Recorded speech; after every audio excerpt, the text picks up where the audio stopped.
주님께서 여러분과 함께 마르코가 전한 거룩한 복음입니다. 주님 영광 받으소서. 예수님께서 안식일에 밀밭 사이를 질러 가시게 되었다.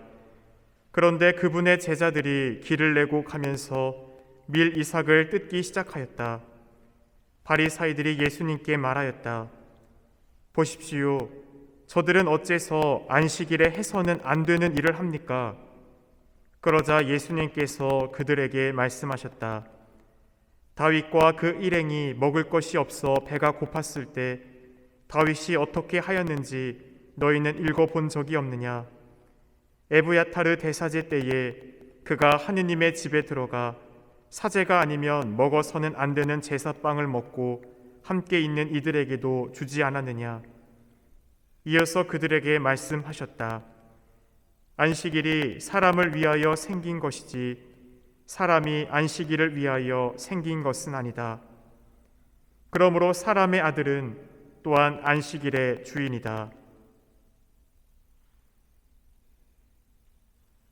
주님의 말씀입니다. 그리스도님 찬미합니다. 찬미 예수님. 안식일이 사람을 위해서 생긴 것이지 사람이 안식일을 위하여 생긴 것은 아니다. 안식일 곧 하느님께서 6일간의 세상 창조 완성을 이루시고 마지막 날 인류에게 쉼을 준 날이죠. 오늘날 우리 그리스도교인들로 치자면 주일과 같다라고 할 수 있습니다. 이 주일을 거룩하게 지내는 안식일법, 그날에는 어떤 추수행위나 물건을 들고 나르는 행위가 금지되어 있었습니다. 하지만 이 안식일법의 근본이 나온 것은 사실 10가지 계명에서 파생되죠. 이 10가지 10계명에서 하느님을 더욱 사랑하기 위해서 세부 조항들을 만들다 보니 613가지나 되는 세부 조항들이 생겼습니다. 그 10계명의 근본 정신은 하느님 사랑과 이웃 사랑이라는 것을 우리는 잘 알고 있습니다. 그 사랑의 정신으로 모든 것을 우리가 행한다. 그래서 예전에 성인들은 하느님을 사랑하는 마음으로 작은 옷핀 하나를 줍더라도 하느님의 성전을 완공한 건축가보다 사랑의 행위를 담은 아주 미소한 행위라도 그것을 온전히 하느님께 일치된 마음으로 하면 그것이 하느님 보시기에 더 크다라고 했습니다. 결국 그 안에 근본에 되는 정신이 무엇인가가 늘 중요하다는 것을 우리는 잊지 말아야 합니다. 어느 사회이든지 질서와 규율, 그 공동체가 잘 유지되기 위해서는 법적인 테두리가 분명히 필요한 것은 사실입니다. 그래서 이 안식일법을 설명할 때 저는 늘 이 비유를 다시 한번 떠올려 봅니다. 안식일, 바로 우리가 어떤 외적인 규율, 도로로 교통법으로 설명하면 가장 크게 잘 와닿습니다. 지난번에도 한번 말씀드린 것 같은데 우리가 운전을 할 때 초록불이면 차가 가고 빨간불이면 멈추죠. 그래서 이 차들이 교통이 원활하게 이루어질 수 있도록 도로 안에는 교통법이라는 게 있습니다. 그런데 녹색불이 되어도 그 앞에 사람이 쓰러져 있다면 불이 바뀌었으니까 안 지나간다고 뒤에 있는 사람들이 욕을 합니다. 누가 잘못하고 있을까요? 안 간 사람이 잘못했다. 뒤에서 안 간다고 욕하는 사람이 잘못됐다. 1번, 안 간 사람이 잘못됐다. 불이 바뀌었는데 왜 사람 안 밟고 가냐고 하는 사람이 잘못됐다. 이게 정상이죠. 오늘 비유를 치자면 그런 것과 같습니다. 왜 당신의 제자들, 왜 안식일에 해서는 안 된 추수행위, 밀을 따서 비벼서 노동을 합니까? 주님과 함께하는 제자들은 늘 걸어 다녔고 또 그 당신 음식이 풍요롭지 않았기 때문에 상당히 제자들은 배가 고팠을 겁니다. 그리고 혼인잔치의 주인이신 신랑과 함께 있는 동안은 단식할 수 없는 그들이기에 그들은 주님의 복음 선포 사업, 곧 안식일의 주인이신 그 율법의 계명 자체이신 하느님과 함께 있었죠. 그렇기 때문에 그들은 사랑 안에 자유로움을 누리고 있습니다.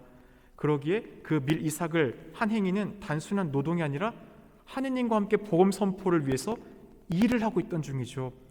더 큰 근본이 되는 일, 곧 하느님 사랑과 이웃 사랑 안에서 하고 있는 일들을 그들은 외적인 태도만을 보고 바리사이들은 지적합니다.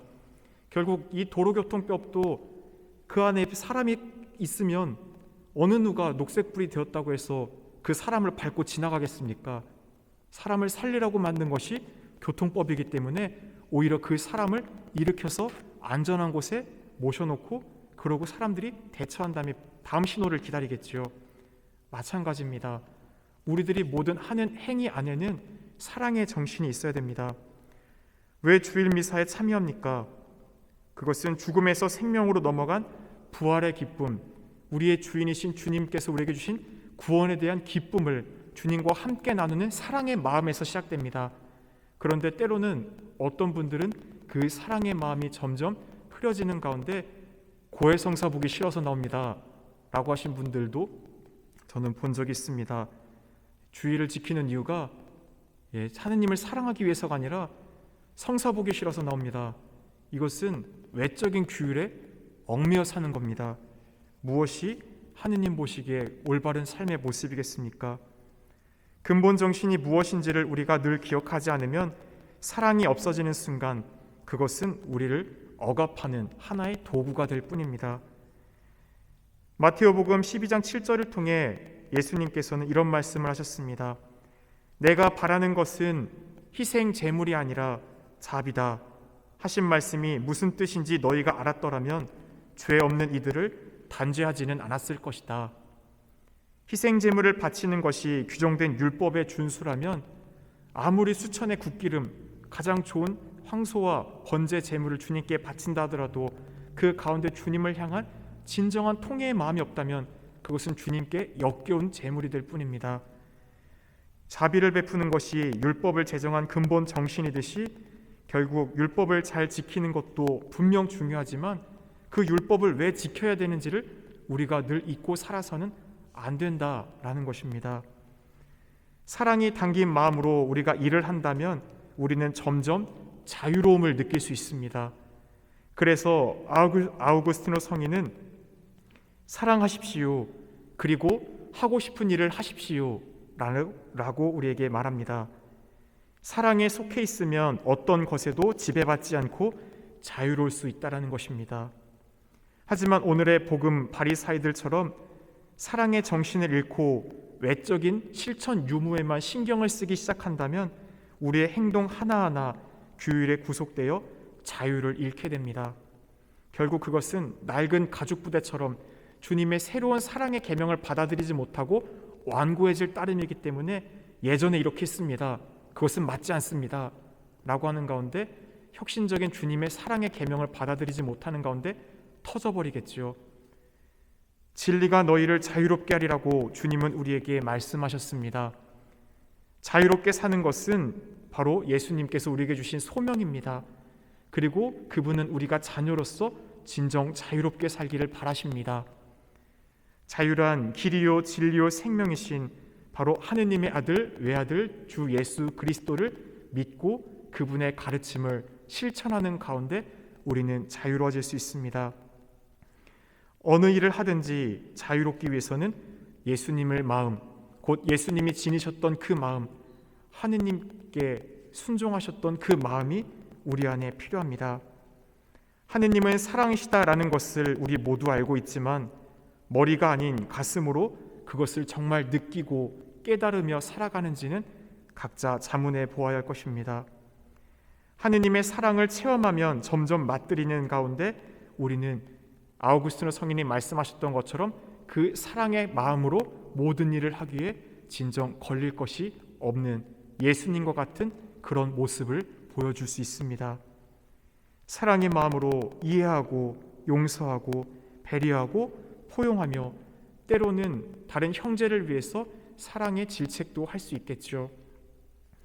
이것을 경험하신 바오로 사도께서는 로마서 13장 9절에서 10절에서 이렇게 가르쳤습니다. 간음해서는 안 된다. 살인해서는 안 된다. 도둑질해서는 안 된다. 탐내서는 안 된다는 계명과 그 밖에 다른 계명이 있을지라도 그것들은 모두 이 한마디 곧 내 이웃을 너 자신처럼 사랑해야 한다는 말로 요약이 됩니다. 사랑은 이웃에게 악을 저지르지 않습니다. 사랑은 율법의 완성입니다. 잠시 묵상하겠습니다.